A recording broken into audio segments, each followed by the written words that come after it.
Welcome to Forte Catholic Radio. This is your host, Taylor Schroll. Recording a little early today on Tuesday afternoon. I just got my allergy shot. I'm feeling strong. Feeling strong physically, but I'm also feeling strong mentally, psychologically, emotionally. Because just like that kid whose name I can't remember in Charlie Brown, I have my security blanket back this week. After 1 month, yes, 1 entire month, the one and only producer Sam is back in studio today. Producer Sam, how are you today? We missed you. Hello, world. Hello. I'm back. You are back. What's your favorite I'm Back song? Is there an I'm back song? Can you name 3? Baby, I'm back. Yeah, I'm here to cater to you. Okay, that was one. Baby, come back. Baby, come back to me. All the other back songs I probably Back shouldn't streets back. All right. Okay, I'm going to go with that one. Producer Sam's back. All right. All right. Throw your hands up in the air unless you're driving, because that is dangerous. Don't do that. Sam. Yes, You're back. I am. You went where? I was in the Holy Land, Yes, you were in the Holy Land. and then I was at my house. Yes, because the Holy Land got you sick. And you would Yes. think that, okay, that's just a coincidence, Taylor. Like, you know, you go to a foreign land, it's really funny. I can't think of a word. And somebody just tweeted out this week, Maddie, said that her favorite part of the show is me trying to think of a word or a phrase. Nailed it. The stereotype, that's the word I was looking for. You're welcome. Is that you go to a foreign land and you get sick, right? Yes. So you got sick, and it's like, oh, Taylor, you're just stereotyping. Okay. Who else went on this trip? Your parents, who the listeners of the show have been praying for a month now. Thank you. Because they were sick, they got in a wreck. Yes. Then they recovered from both of those just barely enough in time to go to the Holy Land. Exactly. Sam, how are your parents doing? Well, my mom got sick while in the Holy Land. I don't know if you knew that. I shouldn't be laughing. My mom, we think it might have been like food poisoning, but we're not quite sure. So she was sick for a day. So yeah, there's no stereotype about food poisoning in foreign lands exactly. either. And then my mom got back and had the flu. And then I had maybe the flu and a stomach virus. And then my dad just went to the doctor today and has the flu. I'm not laughing, everyone. This is me. This is how I cry. I'm currently crying. It's true. So, yeah. So your parents are sick, and like that's sad. But it didn't affect me personally. Right. You being sick, and not your father, but our father, Father Jared Cook. Oh, I thought you meant God. God, yes. Okay. Don't tell him that. That would make his head bigger than it already is. He thinks he looks like Tom Hardy. All right. He also got sick, and he was the one leading the trip. He did. So your trip to the Holy Land negatively affected me. You were gone for a month. You're only supposed to be gone from me for 2 weeks. It's true. So here's what we're going to do. You are going to make it up to me today in the show. Okay. We're going to have some fun here in the first segment. And then in the second segment, for the second time in your history on the show, you're going to be the guest on today's show. Woo. You are the interview. We are going to talk about your experience in the Holy Land in our second segment. And you're everybody's favorite anyway. So like people are going to listen if we just say, Producer Sam talks a lot. Okay. Oh, thank you, everyone. Better than when Taylor talks a lot. But before we get to that in the second segment, I want to tell you a little bit about what happened while you were away. Since you've been gone. Since you've been gone. Do you know that that's one of my my warm-up songs for when I'm playing it, like when I'm going to lead worship somewhere? Nope. So like I won't do it if I'm in a church, but if I'm in like the parish hall or whatever, it's one of those songs that has the same 4 chords that every other song, that every popular song ever written, right? Right. I figured out that those were also the chords to Since You've Been Gone because it is a song that has been popular, right? Okay. That I figured that out this summer, and it was the single most like popular sing-along that I've ever done. Wow. Like most of the time, like there's a lot of them, right? Like, there's like the crazy ones from like, classic rock songs where you're like, wailing all these high-pitched songs around campfires that I can't currently think of. Dream On. Dream on! Was that one of them? That was one of them. So like, good. like you have those around campfires, and see, it's just so glad. I'm so glad you're back. It's so good to have you back. My brain is back. It's fantastic. But since you've been gone, for some reason, it struck a chord with people, and these were current high school kids. How do you even know this song? I guess to them, they're listening to the classic station, and that's what's on there because we're old now. Speaking of old now, we celebrated your birthday while you were sick. Oh, thank you, everyone. So happy belated birthday now. It was early birthday then. Yes, good job, everyone. Okay, so like most of the time when you're gone, I was lost without you. Oh, no. But the community came through. So the first show that you were gone, I didn't schedule a co-host. I didn't have a step in, fill in, substitute teacher producer. Okay. It was just me in the studio, all alone. Wow. And we all know how that has gone in the past because like I bounce ideas off of you and you make like I can have 3 sentences for segment 1 notes and we have a conversation and it goes somewhere. But it's just me talking. I need like a lot more to actually talk about because I'm not entertained whenever I'm by myself. I mean, some people may be, but like I've heard the things that I've said before. No one else has. So the first time I knew that I crowdsourced the show because I knew I didn't have enough ideas. So I was like, hey, guys, if you have any questions or topics. Sam, everybody came through like crazy. I've asked before for people to submit questions. And people are like, you don't need me. Do your job. And that's what you have Sam for, too. But they knew, like, people know now how lost I am when you're gone, that they submitted all of these questions. I got dozens. Wow. We did 2 shows, a segment each show. 2 shows of answering listener questions. We're not halfway done. Wow. Like, I still have them. I'm just going to hold on to them for a while. Maybe the next time you get sick and abandon me or something like that. Right. So I'm just going to hold on to it because there's so many of them. So we had also some great appearances. Senior AJ Barrows came in, guest produced last week. Oh, yes. People enjoyed him. Wow. He's not here today. He was supposed to be here. Like you last week. He was like, yeah, I'm going to be there. Oh, no, I'm not. You, because you were sick. Him, because he doesn't know how to use his Google Calendar. The struggle is real. But he did great last week, and we had great positive feedback. And we were both very excited because the first time he came on the air, it didn't go as well. Oh, poor so AJ. it was great it was his fault. But it was great to have him on, and he did absolutely phenomenal. So, he struck out in his first at bat and he hit a grand slam in his second. So We'll see what he does in his third at bat. So we also had a Swiss guard come on while you were gone. Really? Yeah, this was crazy. So Andreas Widmer, okay, former Swiss guard, made a ton of money in the .com era. Helped like monetize the internet. Like he knows the people who started the internet, knows the people who started Dragon Dictation, which is essentially like the first, it's like the grandfather of Siri and Cortana and Alexa. Like I just turned on everybody's devices at their house. Wow. Hey Alexa, subscribe to Forte Catholic. Oh my goodness. Oh man, that is the perfect place to play that. I was waiting for that moment. I've been waiting. That's another one of the songs we sing at the campfire. For a girl like you to come back on my show. Allison Sullivan came back on the show. Aww. So we had a lot of people try to fill in for the one and only producer Sam. Wow, thank you. Another thing that happens while you're gone, one is that I feel lost and I don't have the ideas. So I bring these people in. I crowdsource the show. People yelled at me. They were like, "It's your job to do the show." I was like, "Nobody pays me except for my Patreon people." Thanks, Patreon people. But the people complaining don't pay me. So quiet.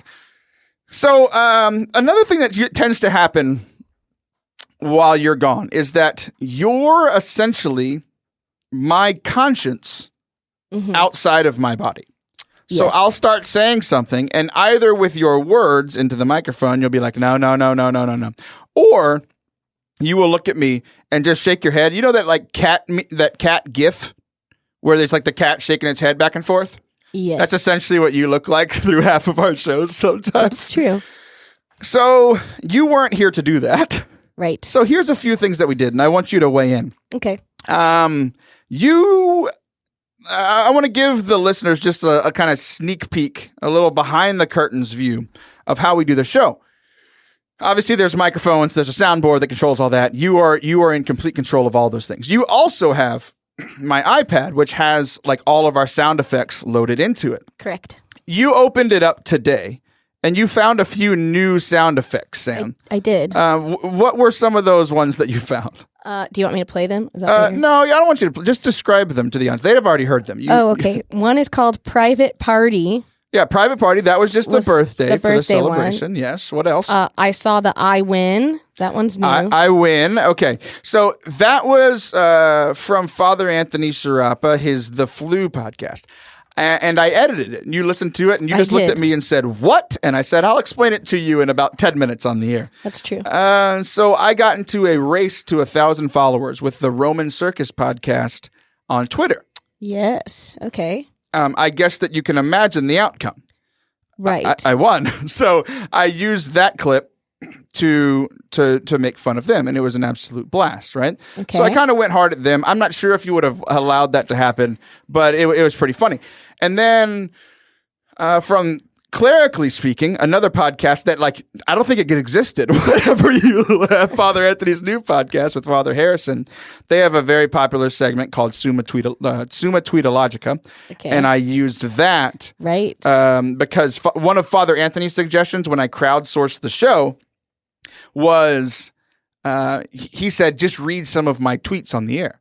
Well, Summa Tweetologica on their show is them reading some of their favorite tweets from other people throughout the week. Mm-hmm. So I just read his worst tweets and used his intro against him. So perfect. That one was pretty funny.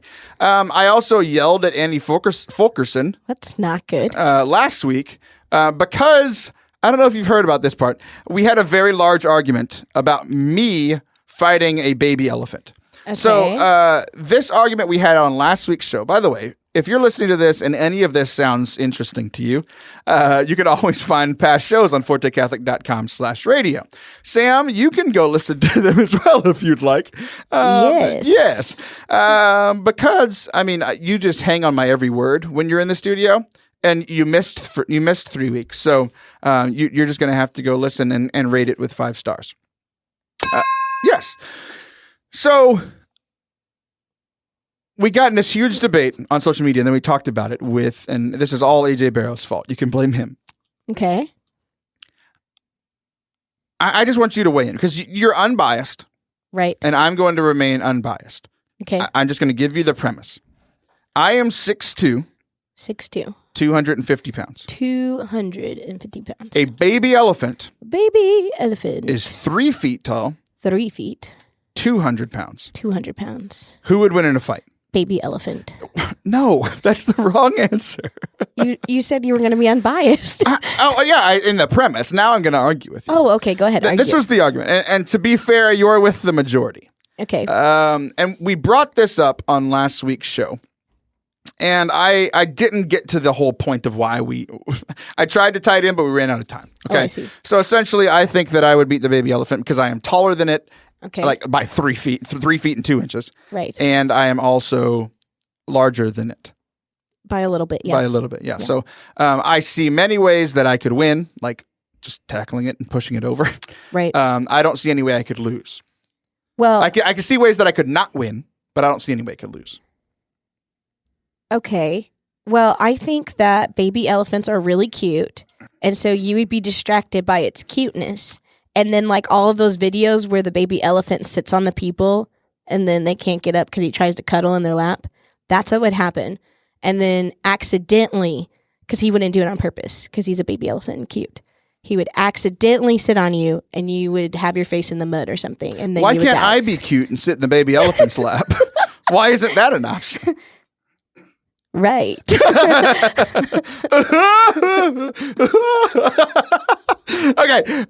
So the reason I brought this up is actually I wanted you to be on the show last week, and you couldn't because you got sick in the Holy Land. Right. So I brought this up because I actually talked about, I didn't use the baby elephant thing, but I used another battle story to intro how I talked to your youth, the young men at your youth group. Oh, I see. So instead of using a baby elephant, I used a big battle football game that was on the previous Saturday. That was the LSU Tigers were in a big game. They wore these uniforms that commemorated 100 years ago, which by the way, it's 2018, right? Like we all know this. Yes. I said it was 100 years ago.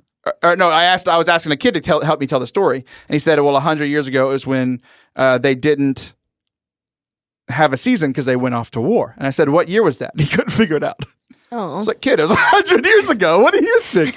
But anyway, like obviously like regular war, like we used to train as men, used to train for regular war. Like our PE classes, like the PE classes that kids have now, the PE classes that I had when I was a kid are a joke compared to the PE classes from like 100 years ago, because all those guys could have been drafted at any point. And that like we are no longer preparing for that war. And because there's not this imminent war hanging over our heads, right? And so I use that to talk to them about spiritual warfare, right? So it's like there's this other war that a lot of us aren't aware that we're actually fighting.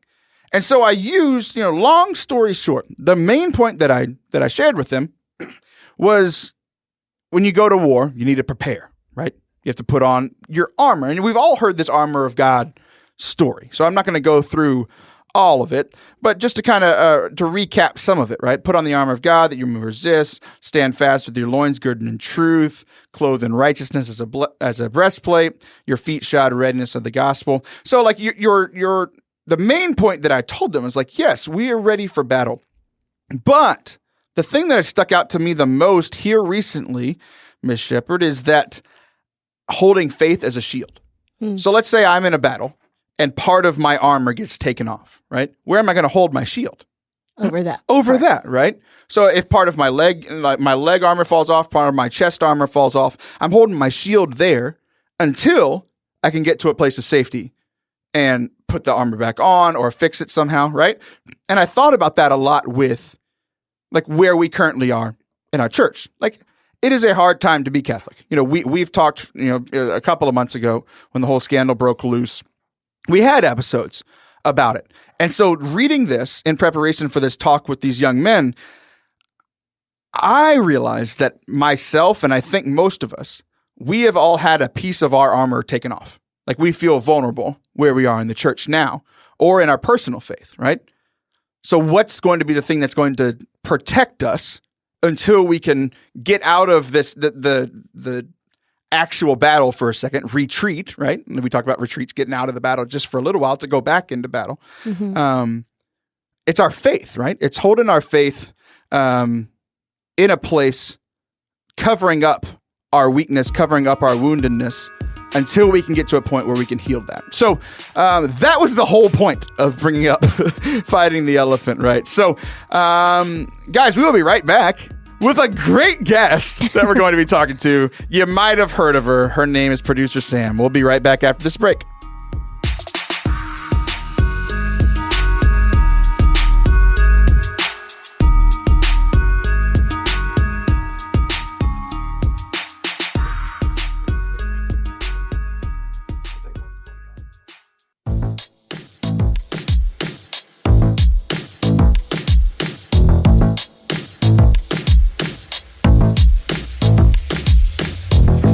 Welcome back to Forte Catholic. This is your host, Taylor Schroll, in the studio, finally, once again, with the one and only Producer Sam. She left me for a month. She went to the Holy Land, and then she got sick. Sam, we both almost died over the course of the last month. I didn't know you almost died. Yeah. I like how you just accept. You're like, yeah, I almost died. That's not even a question. You went to the Holy Land, got the flu virus and other sicknesses. Exactly. I almost died because I started CrossFit while you were gone. Oh, gosh. The first, people have been wanting updates. The first 3 updates, I wasn't down for the count. I was just hurting a lot. Right. I almost died yesterday. Workout number 4. I saw some of my lunch. That's how we'll put that. That's disgusting. Yes. And it was quite difficult. Never mind. I'm not going to tell the rest of the story. Okay. Because I want to both to save you and the audience's ears and to not waste any time, because I've been looking forward to talking to you about your Holy Land trip for quite some time. Because you were sick from the show, it also meant that you were sick in real life. So I haven't actually talked to you for more than about 3 minutes since you got back. It's been a weird time for me. Like, we went from a point, both radio and at work, that we saw each other every day except for like some Saturdays. Right. And then we went a month without having a conversation longer than 3 minutes. And I was just like, oh. So I want to talk about your trip to the Holy Land. Yes. I know nothing about your trip other than the fact that you got sick. Yes. And what I saw through the lens of Father Jared's constant Instagram stories while he was there. Yes. I got on a couple of those, I think. Unwillingly or unknowingly. Maybe that's the word. Why not both? I did see you a couple times. I saw that you were being recorded on video, it looked like very fancy for a television show or something. Yeah. This is actually really cool. They asked us ahead of time if they could take pictures and video of us walking around the Holy Land. So they had a camera guy there the whole time to get our reactions and to record moments for them to use for promotion. But they were I'm guessing they cut out the parts where your whole family got sick. Yeah, they didn't use any of that. But they recorded us the whole time so they could use it for promotion stuff. And then I think we're going to get to use his pictures. He's going to let us have that as thanks for letting us record you for 10 days. You can own the content that you are the content of. Exactly. So you got to record in different places, and they asked you how do you feel being here in this place? And my recording was in Capernaum, which is cursed by Jesus, which was really funny. Capernaum? That's what it means, or that's what happened there? No, Capernaum is a place, and Jesus cursed that place. Why?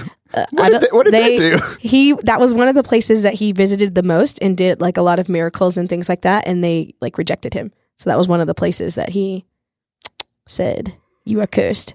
And he talked about how the stone was really fancy, and looking at it now, it's ruined. There's nothing. It was cursed from then on. It was crazy. So or it's just the fact that it's 2,000 years old. That could also be true as well. God cursed this tree. It's not alive anymore from 2,000 years ago. That's because it's a tree.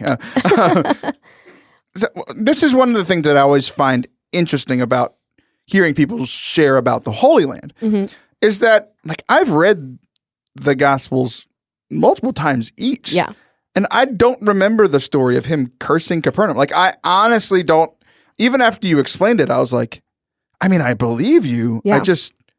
It never stuck or sunk in, right? But then I've heard other people say that the stories of Scripture, they don't get more real because they were always real, right? But they sink into you a little bit more for some reason. People are weird, right? It shouldn't change with you being in Bryan, Texas, and you being in Capernaum. Right. I don't know the state that Capernaum is in, so it just didn't run off the tongue very well. But I don't know where I was going with that. Well, I can tell you the tour guide did a lot of history and a lot of reminding us of where this stuff was in Scripture, because I didn't even remember that either. And there's 3 cities, I think, that he cursed. And I didn't remember any of them. Jesus is angrier than I remember. He's not very happy. But he talked about how when we read Scripture, we've been reading it in black and white. And when you actually go and visit the Holy Land, you start seeing it in color. And I didn't quite understand that probably until I got back. And we were reading in the story, and it was when the children were trying to come up to Jesus, and they were like, no, children don't come. And he goes, let the children come to me. That was by the Jordan, which I was there. And so I could actually imagine and see the scene now because I've been there, and I can see Jesus. I was like, maybe he sat here, and the crowd was like, it. All of a sudden, this idea of seeing something in color, I was like, amazed, because I was like, wow, this is a major difference of actually being in this place and seeing what it looks like and putting that in the context of the stories has been really cool. Yeah, and I feel like even I wasn't there, but hearing you tell that story like adds another wrinkle to the story for me. Maybe it wasn't that they didn't like kids. Maybe it was that they wanted them. Like they knew that these kids didn't know how to swim, and Jesus was by the Jordan River. Maybe. And Jesus, he walks on water, so I think it would be difficult for him to save a child that's underwater because he can't go below the water. So, maybe it was just out of safety for the young children. There's some flaws in things you said, but that's fine. No, not at all. Okay, so I want to have more of the Holy Land come to life, see it in color. So let's rattle off quickly before we dive into any more specifically. What were the big places that y'all visited? We went to the Holy Sepulchre, which is where Jesus was died. They anointed his body in Jesus the tomb. was died. Yeah, where he died. They colored him. They put him in color. Yes, they did. We went there. That was a big deal. We went to the Nativity. We went to the Sea of Galilee. We went to the Jordan. We went to the Annunciation, where that happened. We went to the Holy Family, where they lived, their house. We got to see where Peter lived before, when Jesus and him were staying together. I mean, we went to where Mary and Elizabeth met each other, and where Jesus healed Peter's mom, and then she made him a sandwich. Exactly. I feel better now. I'm going to make you food. What?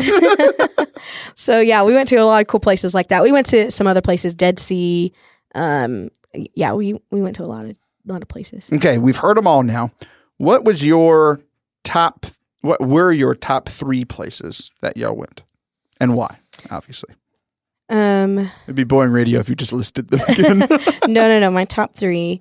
I would say some of my experiences probably would have been better and would have been my answer if we would have done them at a different time or something like that, like the De La Rosa. So it's Father Jarrett's fault. No, it's not Father Jarrett's fault. We did the De La Rosa, which is walking where Jesus walked before he got to where he died. And we did the Stations of the Cross, but it was in the middle of the day, so people live there and are selling and having a livelihood, and it was really loud. So all this to say, that should probably be one of my favorite places, but it wasn't because it was so distracting. It's interesting though, because that's probably how it was when he was walking through, right? It's crazy. Just taking credit card instead of their version of cash. I don't know what they're exactly. But definitely one of the first places we went was the Annunciation, and I cried there because it was just it was just so real. And one of the first places we went, and it was Mary was told here that she was going to have Jesus. And that changed everything. Everything they ever knew, everything that I have ever known, my life would be totally different if I didn't have Jesus Christ. And it started here. And it was just this overwhelming, I can't believe I'm here. I can't believe this is where we are. And this idea of, I related a lot to Mary while I was there. And so it was just really cool that was one of the first places we went. And one of the last places we went was Mary visiting Elizabeth. So it was just really cool to experience that and see things in this new light. So that was one of my absolute favorite places. So what were some of the connections? You said you felt close to Mary. What were some of the spiritual connections for you there in either of those places? Yeah, I think a lot of it was just, I guess I can tell this story. When we went to the Nativity, particularly, it is crazy packed in there. We waited in line for 4 hours to get to the place where Jesus was born. and they're doing construction and it's hot, and we have a big group. There's like 50 of us. So we're trying to stay together, and it ended up, as you get close, people are trying to cut in line and like all of these things. And it was very like stressful and crazy. And you're just like, oh my gosh, like what's going on? And it was actually like really hard. Like I remember being frustrated and mad, and I was like, I don't want to be frustrated and mad. I'm literally about to go see where Jesus was born. This is not where I want to be right now, like the place where my heart was. And so to have those emotions and feelings, and I was just thinking about it, and all of a sudden I kind of felt like, man, like I bet Mary and Joseph were trying to fight in that same way, just trying to find a place to have a baby, like, and the inn is full, like everywhere they go is full. There's no place for them. It's crowded, and they go to a place that nobody wanted.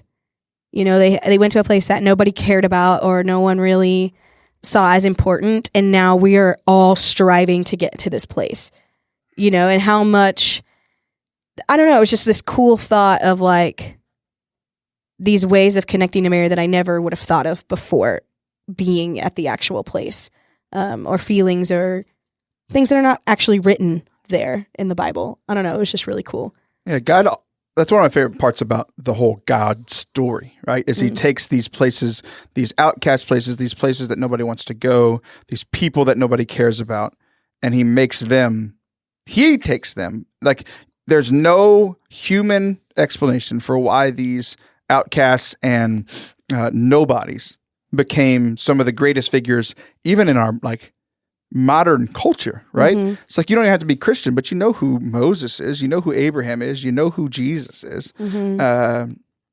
I'm Jesus isn't a good example because he's the God of the universe, but like Peter, like he's just a fisherman. Nobody would know about Peter without Jesus, right? Right. And that gives me hope. It gives the people of God hope that he can take a nobody like us. He can take something that is either neutral in us or negative in us and make it good and make it something that he can use, right? Bring about goodness, yeah. Right. What was one of the other places that that was two? What was one of the other places that was really impactful for you? The Sea of Galilee was really powerful.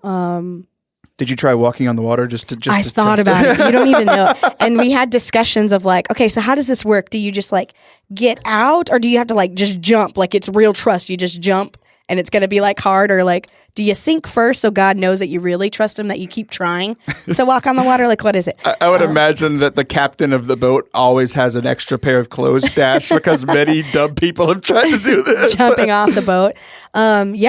Being on, we took there was like a church by it, so we got to like put our feet in the water once, but then we actually took a boat ride later, so you're actually on the water. And Father Jared actually walked us through kind of like a guided meditation of when Jesus was resurrected and he was on the shore and he was making fish, and the disciples jump out and they swim to him and trying to get to him, and he was walking us through that.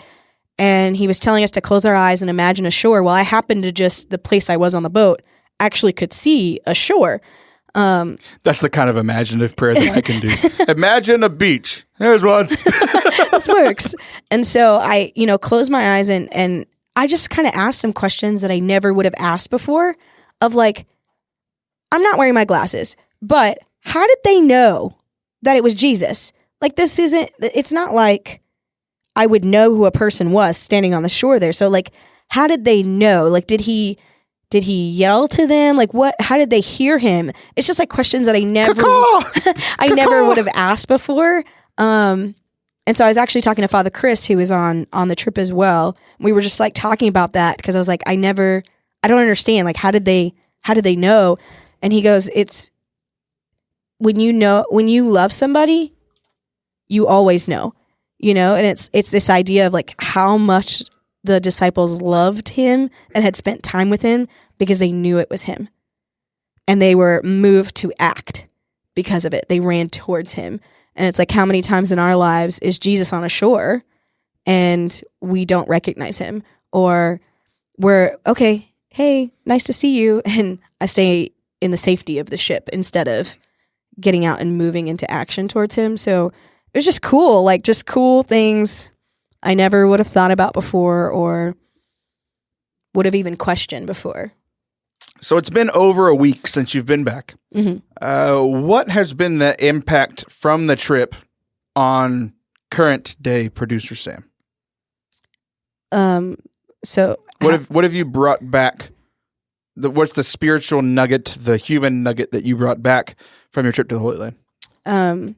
Yeah, I definitely feel like even a week after, I'm still processing everything that we went to and experienced, and you really are like Mary. You're holding all these things in your heart and pondering them in her heart. Yes. So it's a lot of like looking at those things, but I actually had a really powerful confession while there, and I don't think we have too much time to talk about it, but it was very, very powerful, and I think the Lord is still moving in those things, and has called me to be a better person than I was, because there's no way you can go and be so close to the place that he was and not be transformed, and not be someone better, not be someone more like him or striving to be more like him. So what you're saying is, despite the absolute certainty that I would get sick, you're saying that I should go? 110%. That's not real, but I'll take 100%. Definitely. If you ever are like, you've been thinking about it back and forth, I loved the group that we went with. I felt safe. It was beautiful. He was very knowledgeable. It was Wait, you're not talking experience. about Father Jared, are you? Well, yes, he had a part of that, but he had never been either, I don't think. So our tour guide, Johnny, led us a lot, and Gotcha. He was awesome. Gotcha. Well, good. I'm glad you had such a good experience. Yeah. And I look forward to continuing to talk to you about it in our personal life, because this segment is now over. Thanks for sharing. It's good to have you back. Whenever we come back, we're going to continue talking about some spiritual transformation. I had this thought the other day about the impact of confirmation. I'm like, did it work for me? Did it work for you? Did it catch fire? All right, we'll be right back.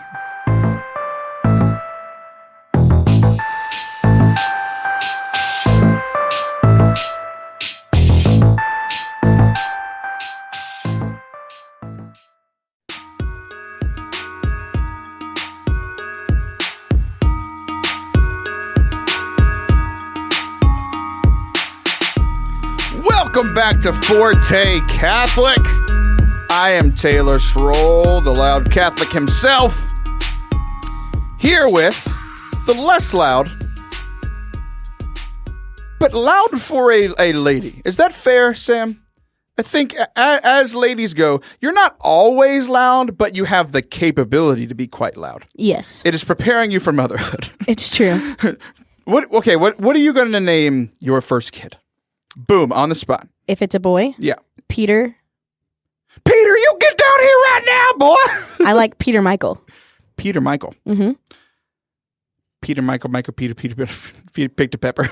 I also, if it would be preferred if I was married and had the last name Parker, Peter Michael Parker. Is that Peter Parker's middle name? No. What's Peter Parker's middle name? I don't know. Really? I'm surprised you don't know. I don't know if he has a middle name, or I don't know that he has a middle name. My wife didn't have a middle name until we got married, because then her maiden name became her middle name. Have I told you the story of how we got engaged? When you were playing? Yeah. We sang her the song. We sang her Just the Way You Are, because it just come out then. That was a long time ago. Now it's more cliche to sing it. I'm like, I did it first. I sang it first. Another perfect wedding song.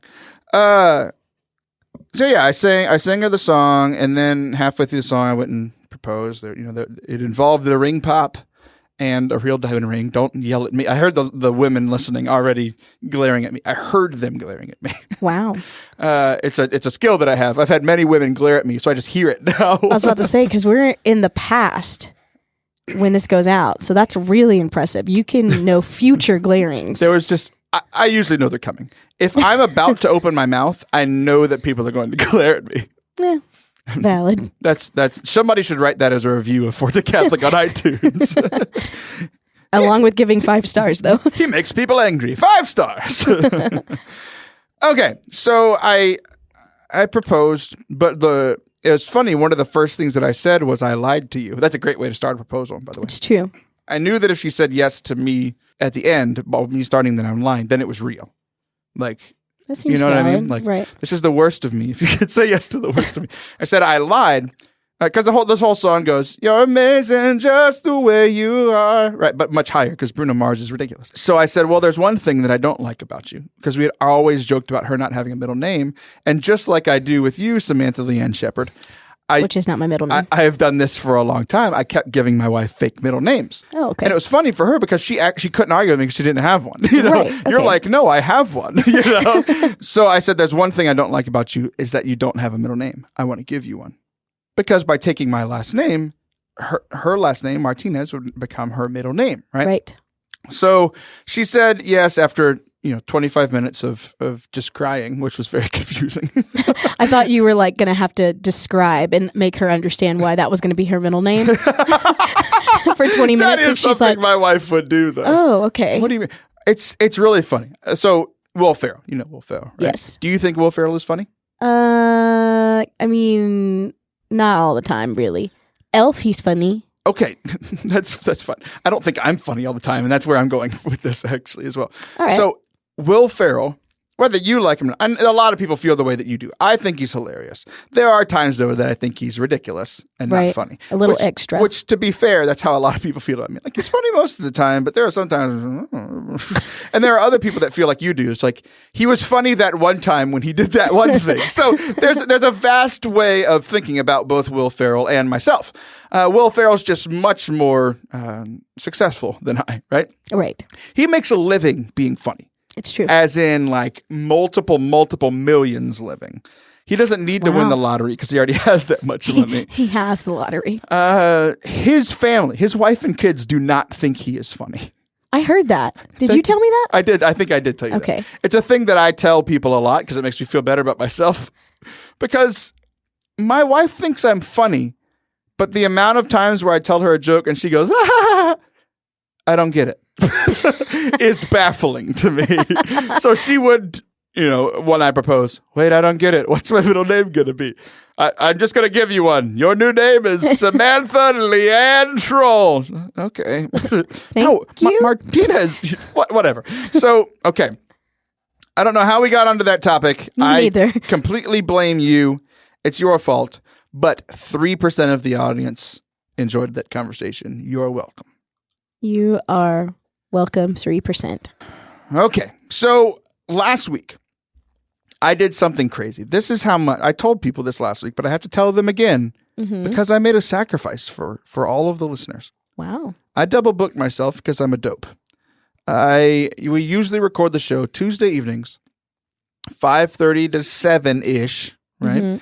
And then I edit for, depending on how many mistakes I made, like earlier in this segment, I have to go in and cut some things out, and I clean it up, and then I have to make the segments for the radio, and then I have to make the podcast, put all of everybody's favorite commercials in. A lot of people's favorite part of the podcast is listening to the dopey commercials that I do, which is really funny. I'm like, I do them? So it's this strange feeling. I don't know how I should feel about that. Your favorite part of the show is the commercials? It's like, it's not, a lot of people's favorite part of the show is you, which is, I think a lot of people are being honest. And I think some people, like with every joke, there's some truth to it. Right. Like, everybody really likes you. But I think part of the reason why people say that, not all of it, is that they know that it bothers me. That could be valid.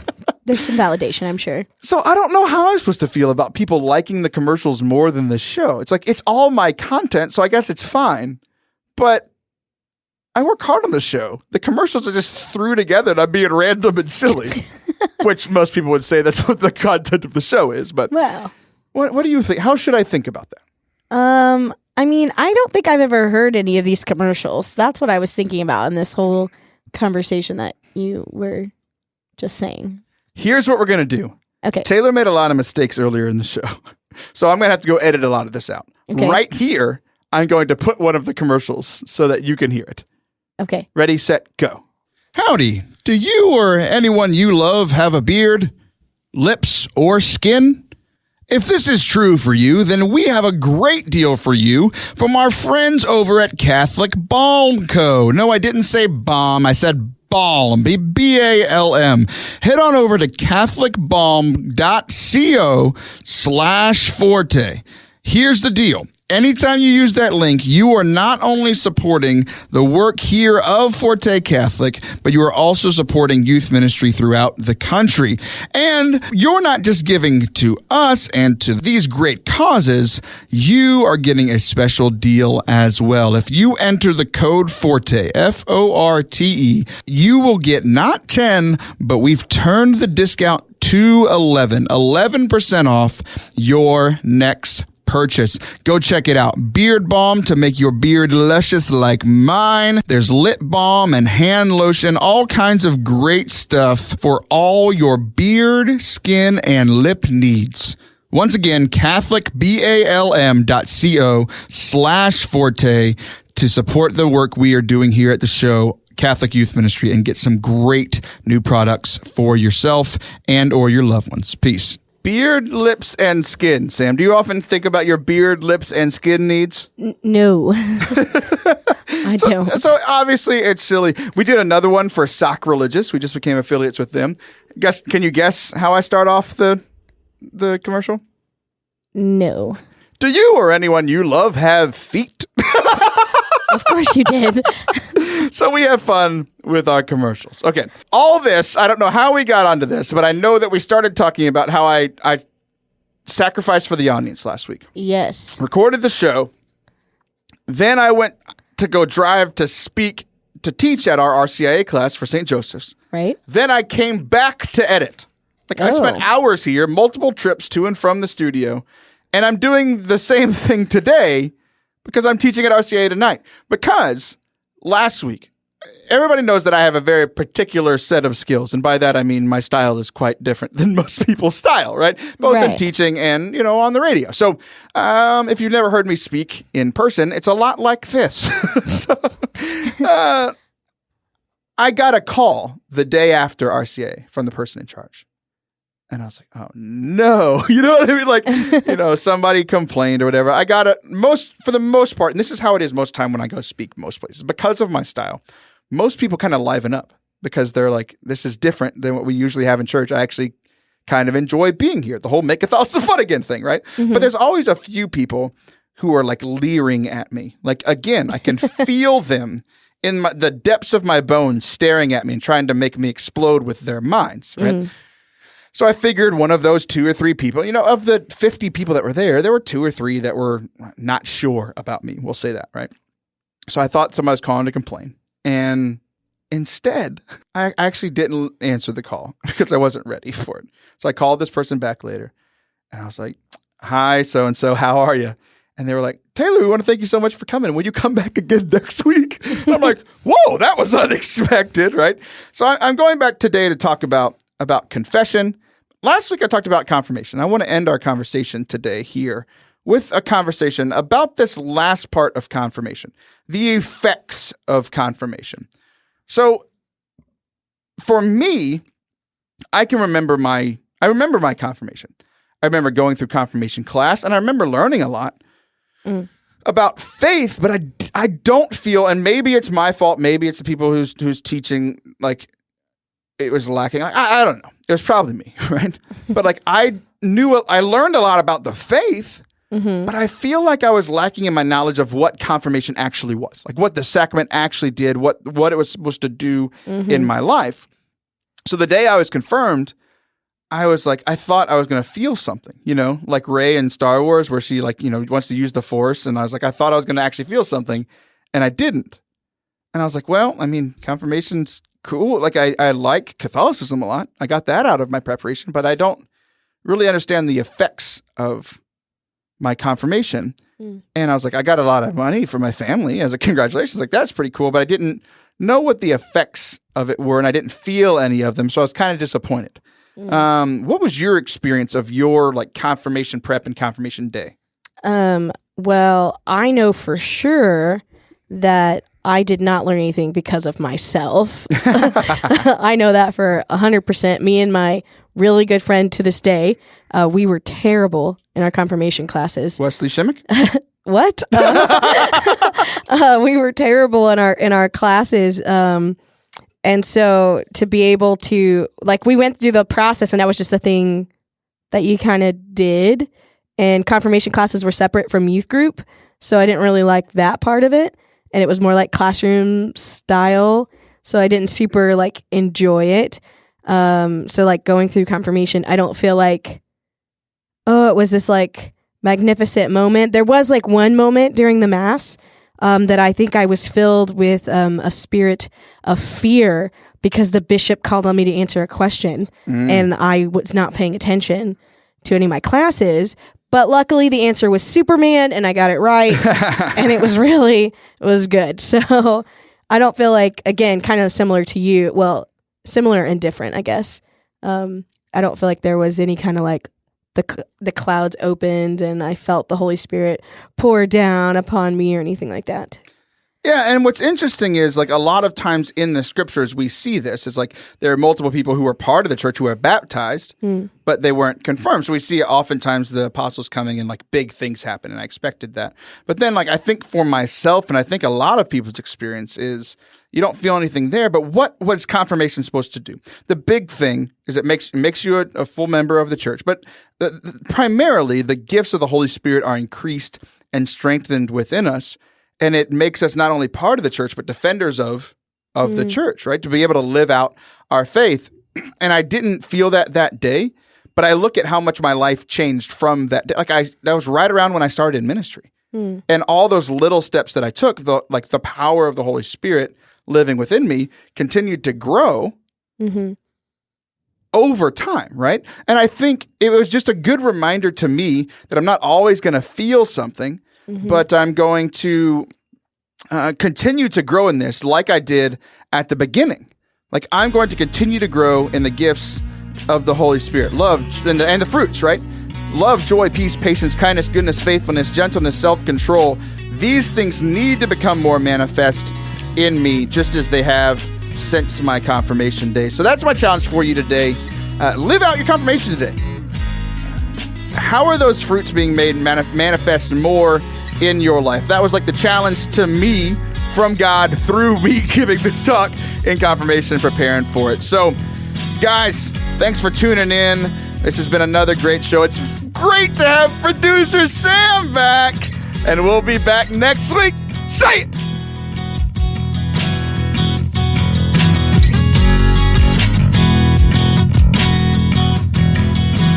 Hey, it's Taylor. Thanks so much for listening to today's show. Producer Sam is always gone by the time we do these little post-show plugs. Producer Sam, you're still here because I'm feeding you dinner. What's up? It's true. I'm hungry. You're very hungry. Yeah. So this is the point in the show where I thank them for listening. Oh. I tell them that they are awesome. And I tell them that if they like the show, they can always find it on podcast, Forte Catholic, Forte Catholic.com/radio. And they can also go like us on social media, Forte Catholic on Twitter, Forte Catholic on Facebook, Taylor Schroll on Twitter, Taylor Schroll on Instagram. Let's connect. Let's be friends. Again, you guys are awesome. Sam thinks you're awesome, right, Sam? It is true. We'll be back next week. Peace. See ya.